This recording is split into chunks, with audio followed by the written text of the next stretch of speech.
So here I am on my balcony at Disney's Grand Californian, which is a beautiful hotel. You can see behind me there's the pool complex. Really, really nice. And if you look over here,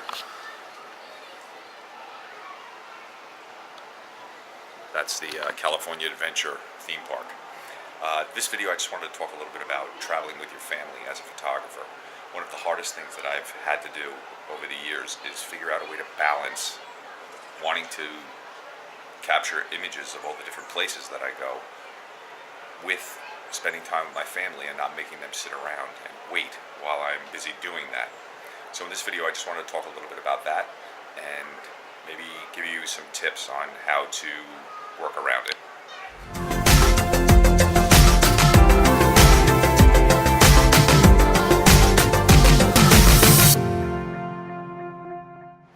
So the first thing I would say is talk to your family, your spouse, whoever you're going to be traveling with, and let them know that you're going to want to take pictures of something in particular and when you want to do that. This way you don't surprise anybody when you get there.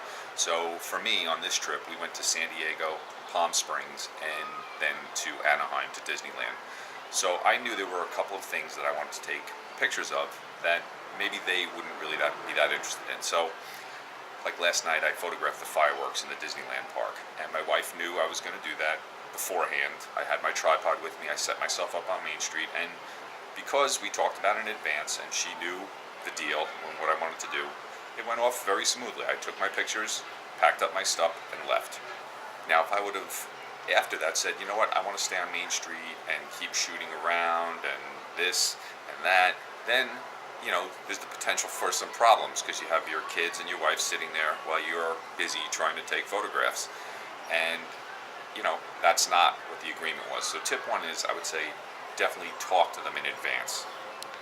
Another thing that you might want to consider is if you're going to a place that you can get back to, maybe make a photography-only trip. This is something that Eric and I have both started doing a few years back, because we wanted to really concentrate on the photography end of things. And you know, sometimes as a photographer, and you probably know this, you need some time. You need to work a scene, you need to spend some time in a spot, and for someone who's not into photography, that can be horribly boring.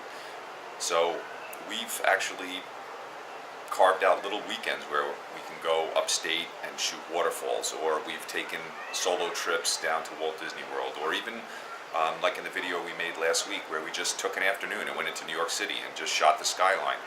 But we enjoy doing that. We can focus completely on photography and not have to worry that whoever we're with is bored or they don't want to be there with us. Another thing you can do is not bring all of your gear with you. And this is a big one, because when you're with your family lugging around an entire camera bag with tripods, it gets cumbersome, it gets tedious, and you're constantly thinking, oh, well, can I switch lenses? Can I try something else? A lot of times I'll just go out with my camera and one lens, and we go out for the day, and I'll do the best I can. And it's a challenge photographically, and I can capture images of my family candidly when we're out doing what we want to do. And if I happen to get a couple of nice photos of maybe a landscape or a scene that I'm there at, that's great. And if I don't stress about it. But when I have my bag with me and all my gear, and I know I can just set up my tripod and do a long exposure, and you know, it would look great, and that's when I run into trouble, because my mind is always working and I'm not present with my family, which is really what a family vacation is all about. Another little tip is do your shooting when your family's asleep. There are so many times where I'll get up at 5 in the morning to catch a sunrise, or they're tired at the end of the night and they want to go to sleep, and I'll stay out, or I'll go back out after we go back to the hotel. So that's a great way to get some shooting time in, is to do it when everybody else is tired or asleep or not awake. The last thing I'll say is when you're there with your family in some beautiful location or someplace new, isn't the point to capture images of them in that place?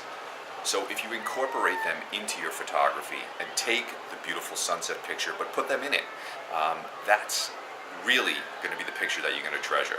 Not necessarily that picture of the sunset, you know, yeah, it might be beautiful, but if you have one of your kids with that sunset, that's a picture you're probably going to hang on your wall in your house, and you'll look back on it and you'll remember the trip, and it's something that you'll have forever. So I would say plan on incorporating your family members and yourself. Don't forget to get out in front of the camera. Use the timer. Take some images of yourself. I did that. We did a couple of sunset shots in San Diego, and I'm so glad I took the time to set it up, bring a flash, and all four of us got into the picture, and it really is a nice memory. So incorporate your family into your photography. So there's just a few tips of traveling with your family, and it is a balancing act. I am always thinking about photographs and things that I would like to take a photograph of. But I also have to remember that I'm traveling with my family, and it's not about that all the time, and I want to have some fun with them and not worry about it. So, you have to strike that balance. We as photographers can get distracted by what we want to take a picture of. We get caught up. We don't realize that 5 minutes has turned into 20 minutes. And if you've ever been in that situation, you know exactly what I'm talking about. It's very easy to get caught up in the moment. All right, so there's a few tips about taking a family trip while incorporating your photography. Hope it's a little helpful for you.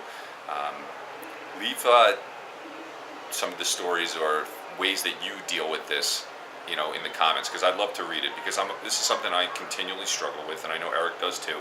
We are always trying to find a balance between photography and family time. Oh, and if you like the videos, give it a thumbs up and subscribe to the channel if you want more of these type of videos.